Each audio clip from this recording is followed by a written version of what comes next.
जय श्री कृष्ण। राधे राधे। अग्निपुराण अध्याय 13 महाभारत की संक्षिप्त कथा का वर्णन।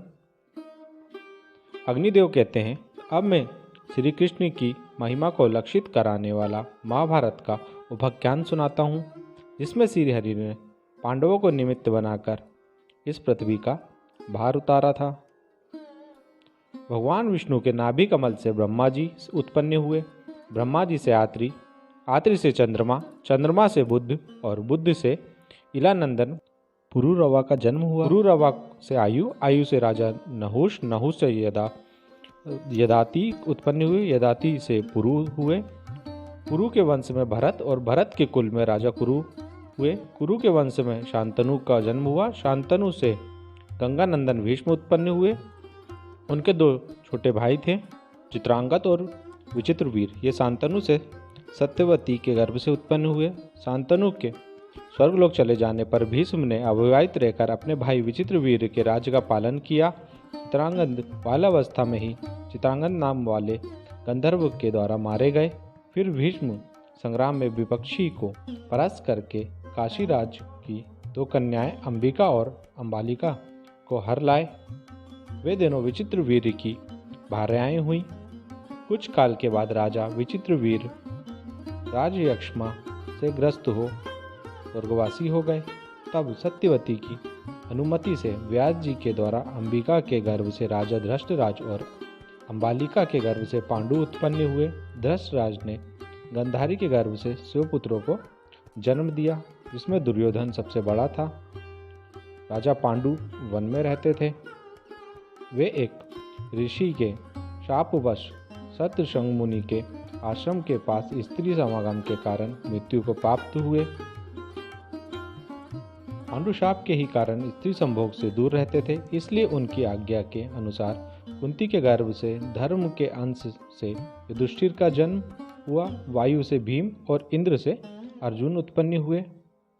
पांडु की दूसरी पत्नी मांद्री के गर्भ से अश्विनी कुमारों के अंश से नकुल और सहदेव का जन्म हुआ।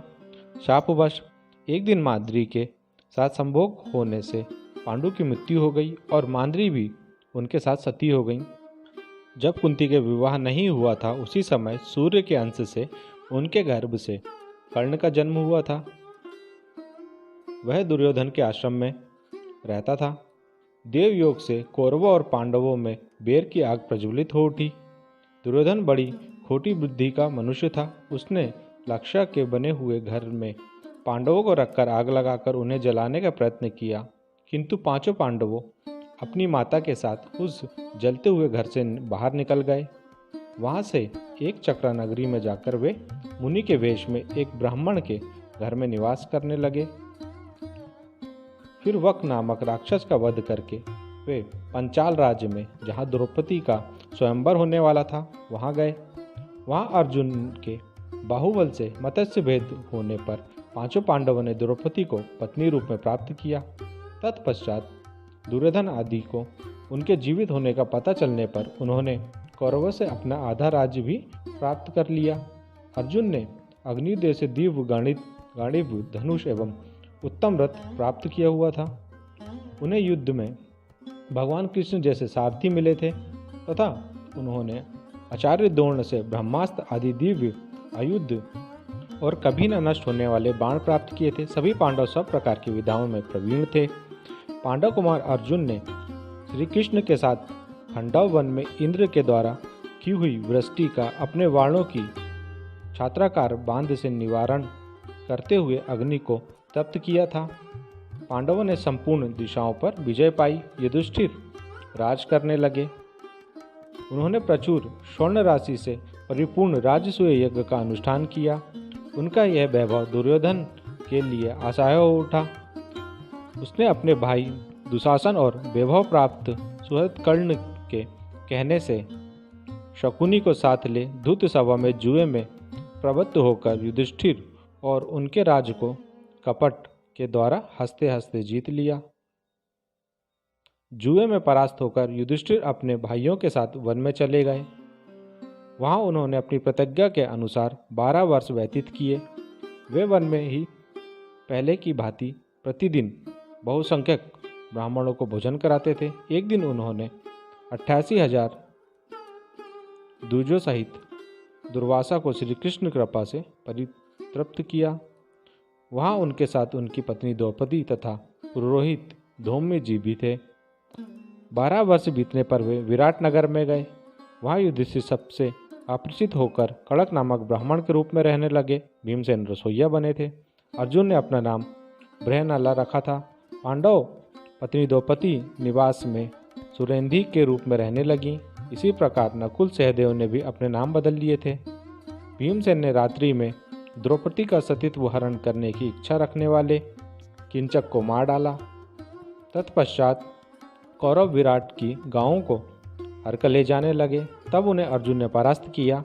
उस समय कौरवों ने पांडवों को पहचान लिया। श्री कृष्ण की बहन सुभद्रा ने अर्जुन से अभिमन्यु नामक पुत्र को उत्पन्न किया था। उसे राजा विराट ने अपनी कन्या उत्तरा ब्याह दी।